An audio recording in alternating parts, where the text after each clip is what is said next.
संतोष धुरीन पाठोपाठ आता संदीप देशपांडे मनसेला रामराम ठोकण्याची शक्यता आहे। सूत्रांकडून मोठी माहिती कळतीये। महापालिका निवडणूक झाल्यानंतर संदीप देशपांडे मनसेला सोडचिठ्ठी देणार असल्याची मनसैनिकांमध्ये चर्चा आहे। ठाकरेंची युती आणि जागा वाटपाच्या चर्चेपासून सुद्धा त्यांना लांब ठेवलं होतं। संदीप देशपांडेंच्या जवळील कार्यकर्त्यांना तिकीट नाकारलं, त्यामुळे संदीप देशपांडे नाराज आहेत असं कळतंय। सूत्रांनी माहिती दिली आहे आणि संदीप देशपांडे यांची माध्यमांशी बोलण्यावर सुद्धा बंदी घातल्याचं संतोष धुरींनी काल दावा केलेला होता। आणि मनसेचे मुंबई अध्यक्ष आणि प्रमुख प्रवक्ते तसंच कट्टर राज ठाकरे समर्थक म्हणून संदीप देशपांडेंची ओळख आहे। त्यामुळे आता संदीप देशपांडे मनसेला लवकरच सोडचिठ्ठी देणार अशी बातमी कळतीये। सूत्रांकडून ही माहिती येते। या क्षणाची सगळ्यात महत्त्वाची आणि मोठी बातमी आहे, जर संदीप देशपांडे हे पाऊल उचलणार असतील तर निश्चितच मनसेसाठी हा एक सर्वात मोठा धक्का म्हणावा लागेल। मनशी पाठक आमचे प्रतिनिधी आपल्याबरोबर जोडल्या गेलेत। आणखी सविस्तर तपशील जाणून घेऊया। मनशी अत्यंत धक्कादायक बातमी ही मनसेसाठी ठरू शकते। मनसेला रामराम ठोकण्याची शक्यता आहे। संदीप देशपांडे काय नेमके या संदर्भातले तपशील मिळतात?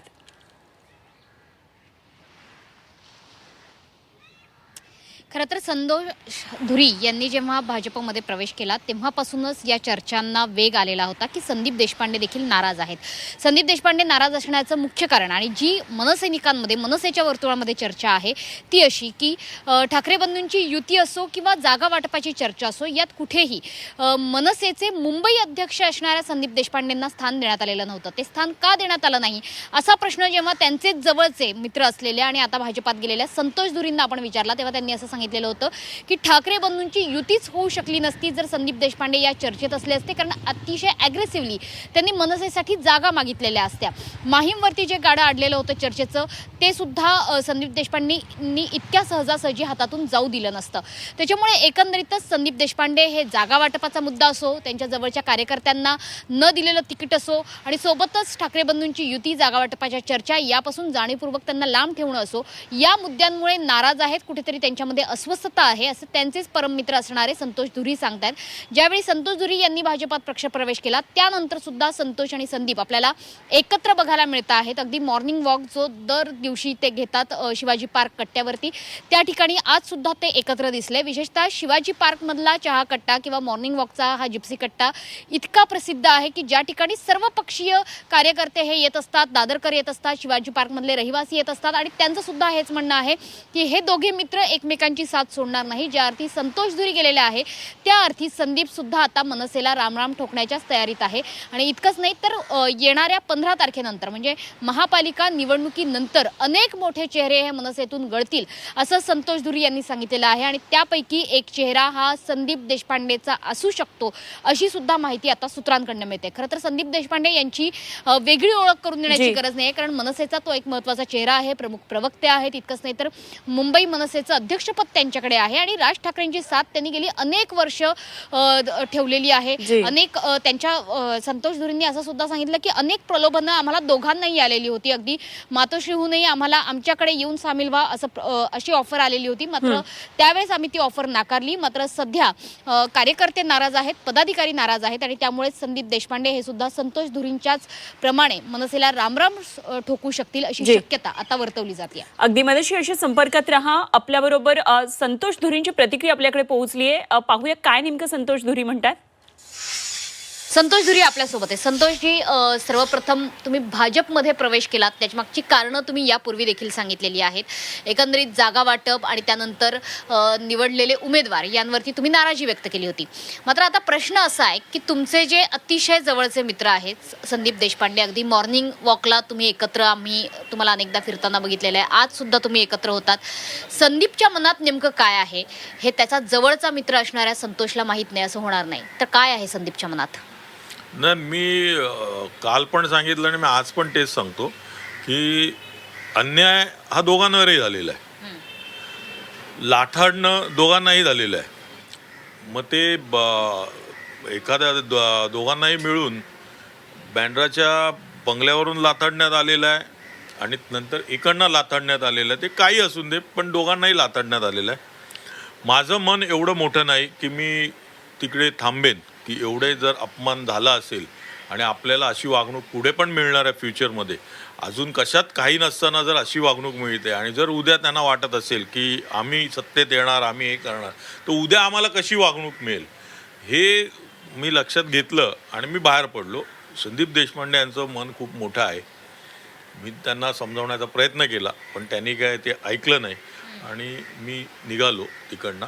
तर त्याचं मन मोठं असल्यामुळे तो तिकडे थांबलेला आहे. मात्र संदीप देशपांडे सध्या माध्यमांपुढे येत नाहीयेत, ते बोलत नाहीयेत, कुठेतरी नाराज आहेत संदीप. चांगला प्रश्न विचारलात, खूप सुंदर प्रश्न विचारलात. मला वाटतं हा संदीपजींना विचारावा, पण संदीपजी हे स्वतः सांगू पण शकणार नाहीत ते, कारण अजून ते त्या पक्षात आहेत. तुमच्यासारखे मनसेत अद्यापही नाराज असणारे आणखी किती जण आहेत? तुम्ही भाजपची वाट धरलेली आहे मनसे सोडून, मात्र अजून किती जण मागे आहेत? बघा कसं आहे माहिती आहे ना, की मी नाराज होतो म्हणून मी निघालो, अजून नाराज आहे, माझ्यावर कॉमेंट्स करणारे म्हणजे आता जे बाहेर गेल्यानंतर जे ट्रोल करतात ना, त्यांना दाखवायला लागतं की नाही मी कट्टर आहे, मी कट्टर आहे, ते दाखवायला लागतं, किंवा मी निष्ठावान आहे असं साहेबांना सांगावं लागतं ना. असे भरपूर रांगेत आहेत आणि ते 15 तारखेची म्हणजे 16 तारखेची वाट बघतायत. 16 तारखेनंतर तुम्हाला दिसतील कोण कोण नाराज आहेत आणि कोण महाराज आहेत ते. संतोष धुरी आणि संदीप देशपांडे ही जोडगोळी पुन्हा एकदा एकत्रितरित्या एकत्र राजकारण करताना दिसणार का एकाच पक्षात? आता हे देवाला माहिती. कोणत्या देवाला? आमच्या देवालाच माहिती. नाही, तुम्ही ज्या पक्षात प्रवेश केलाय त्या पक्षातल्या देवाला माहिती की आणखीन कोणाला? नाही, त्या देवानी तर त्याला कधीच नाकारलंय. ज्या पक्षामध्ये होतो मी त्यांनी तर कधीच नाकारलंय त्याला. आमचा देशपांडे आहे अजून त्या देवाची मनधरणी करतो असं मला वाटतंय. त्यामुळे संतोष धुरी यांनी स्पष्टपणाने सांगितलेलं आहे की संदीप देशपांडे हे जवळचे मित्र तर आहेतच, त्यासोबतच कदाचित येणाऱ्या काळामध्ये मनसेतून आणखी काही प्रवेश हे दुसऱ्या पक्षांमध्ये किंवा भाजपमध्ये होण्याची दाट शक्यता आहे. कॅमेरामन निलेश देवरुखकरसह मनोज पाठक, झी24 तास, मुंबई. तर मनोज पाठक ज्यांनी संतोष धुरी यांची मुलाखत घेतली होती आणि काय नेमकं संतोष धुरींचं संदीप देशपांडेंबाबतचं मत आहे, मनसेतून ते निघणार की नाही, मनसे सोडणार का, कशा प्रकारे सध्या त्यांची मनोवस्था आहे, हे संतोष धुरींकडून जाणून घेतले. पुन्हा एकदा आपण मनशीशी जोडलो गेले.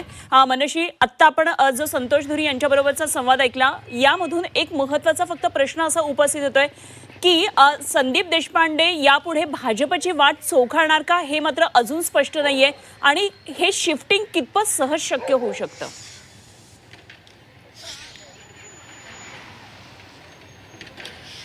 खरं तर जी मनसेच्या गोटामधली अंतर्गत खळबळ आहे ती संतोष धुरींनी अतिशय स्पष्टपणाने बोलून दाखवलेली आहे की 15 तारखेनंतर अनेक मोठे चेहरे हे मनसेला रामराम ठोकतील अशी शक्यता नाही, तर तसं त्यांनी विधान केलेलं आहे की अनेक जण गळतील. 15 तारखेची वाट का बघितली जाते, तर कुठेतरी निवडणुकीपर्यंत आपण ज्या पक्षासाठी अनेक वर्ष काम केलेलं आहे त्या पक्षामध्ये आपण राहावं याकरता 15 तारीखपर्यंतची वाट बघितली जाऊ शकते. मात्र अनेक जण नाराज आहेत, कारण ज्या पद्धतीने ठाकरे बंधूंची युती झाली त्यानंतरचं जागा वाटप झालं, विशेषतः जो मराठी पट्टा होता, मग त्याच्यामध्ये लालबाग असेल, परळ असेल, दादर माहीम सारख्या विधानसभा असतील, शिवडीसारखा परिसर असेल, या ठिकाणी अपेक्षित अशा जागा मिळू शकलेल्या नाहीत. अनेक जण संतोष धुरींसारखे हे नाराज आहेत. अगदी आपण माहीममध्ये जरी बघितलं तरी सुद्धा तांडेल सुद्धा नाराज आहे. तर त्याच्यामुळे एकंदरीतच कार्यकर्त्यांच्या नाराजीचं प्रमाण जास्त आहे आणि त्यांचे जे नेते आहेत ते सुद्धा त्याच्यामुळे कुठे ना कुठे त्यांचं खच्चीकरण झालेलं आहे. त्याच्यामुळे कदाचित आगामी काळात मनसेला आणखी मोठा फटका बसू शकतो अशी चिन्ह व्यक्त केली जात आहेत. एकंदरीतच दादर शिवाजी पार्क हा जो परिसर आहे हा मराठी बहुल परिसर आहे. या ठिकाणी राज ठाकरेंना समर्थन देणारी अनेक मतदार या ठिकाणी आहेत, त्यामुळे त्यांच्यामध्ये देखील हीच भावना आहे की जास्तीत जास्त तिकीट किंवा जास्तीत जास्त जागा या मनसेचे समर्थक असलेल्या उमेदवारांना मिळायला हव्या होतात. जागा वाटपामध्ये कदाचित ह्या चर्चा पूर्णत्वास गेल्या नाहीत असा दावा हा अनेक नाराजांचा आहे, संतोष धुरींचा आहे. त्याच्यामुळे ही चर्चा प्रामुख्याने पुढे येते की मग संदीप देशपांडे हे माध्यमांशी का बोलत नाहीयेत असा देखील अगदी मनशी याच मुद्द्यावर सांगते की या क्षणाला जेव्हा आपण तुझ्याशी बोलतोय आपण संदीप देशपांडेंना सुद्धा फोन लावलेला, मात्र त्यांनी कुठलीही प्रतिक्रिया द्यायची नाही असं सांगितलेलं, त्यामुळे त्यांनी बोलण्यास नकार दिलेला आहे. तेव्हा संदीप देशपांडेंच्या स्वतःच्या मनामध्ये आता काय नेमकं चाललेलं आहे हे अजूनही स्पष्ट होत नाहीये. याचपूर्वी झी24 तासच्या जाहीर सभा या कार्यक्रमामध्ये, निवडणूक विशेष कार्यक्रमामध्ये झी24 तासच्या स्टुडिओमध्ये संदीप देशपांडे आले होते. या कार्यक्रमात ते काय म्हणाले होते तेही आपण एकदा ऐकूया. किंवा तुम्ही असतात तर ती जागा नक्कीच तुमच्या मित्राला मिळाली मिळाली असती असं आपल्याला म्हणता येईल का? मला असं वाटतं आपण थोडं ह्याच्यामध्ये वरतोय की संतोष दुरी माझा सहकारी आहे का, तर 100% आहे. तो माझ्याबरोबर सगळ्या आंदोलनात होता का, तर 100% होता. माझ्या सहकाऱ्यांसाठी माझा जीव तुटणं मला असं वाटतं स्वाभाविक गोष्ट आहे. आता युतीत ती नाही आली जागा, फॉर व्हॉट एव्हर रिझन त्यांनी ती नाही दिली जागा किंवा ती नाही सुटली, चर्चेत नाही आलं, ते होतं. 100% तर काही कुठल्या युतीमध्ये 100%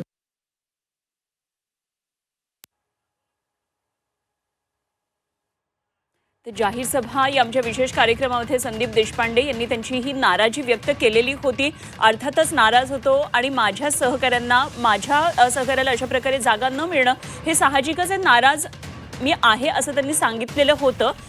मात्र संदीप देशपांडे या नाराजीतून मनसे सोडतील का आणि मनसे सोडण्याचा त्यांचा हा निर्णय 15 तारखेनंतर ते घेणार का हे बघणं आता अत्यंत महत्त्वाचं आहे. राजकीय वर्तुळातली या क्षणाची सगळ्यात महत्त्वाची आणि मोठी बातमी आपण मनसेच्या गोटातून पाहतोय. मनशी पाठक आमचे प्रतिनिधी आपल्याबरोबर आहेत आणखी विश्लेषणासाठी. आत्ताच आपण मनशी ऐकलं, जाहीर सभेमध्ये ते म्हटलेले होते की निश्चितच नाराज आहे, मात्र त्यातून ते मनसे सोडतील अशी एकंदरीत शक्यता त्या चर्चेतून तरी दिसत नव्हती. काय नेमकं या संदर्भात?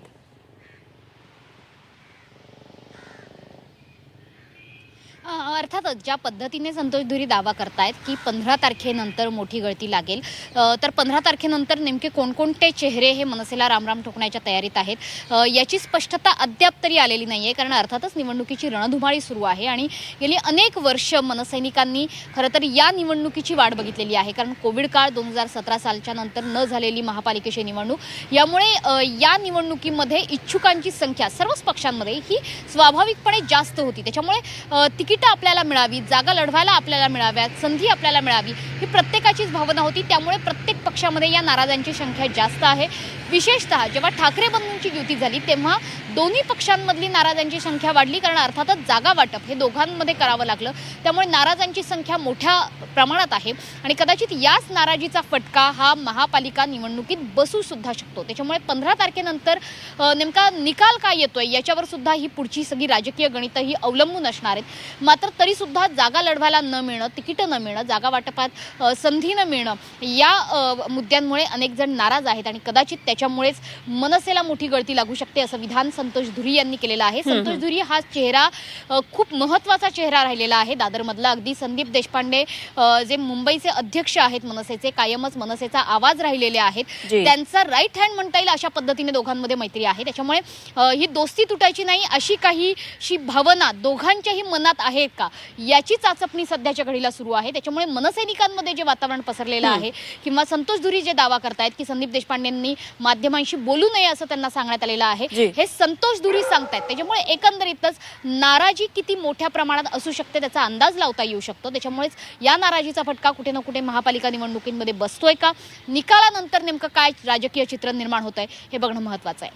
निश्चितच मनशी धन्यवाद केलेल्या सगळ्या सविस्तर चर्चेसाठी, दिलेल्या तपशिलांसाठी. मात्र एकंदरीतच संदीप देशपांडेंची पुढची राजकीय वाटचाल मग काय असू शकते हा सुद्धा एक खूप मोठा प्रश्न आहे. निश्चितच ते काळ ठरवेलच आणि आपल्या समोर येईल. धन्यवाद दिलेल्या या सगळ्या सविस्तर माहितीसाठी.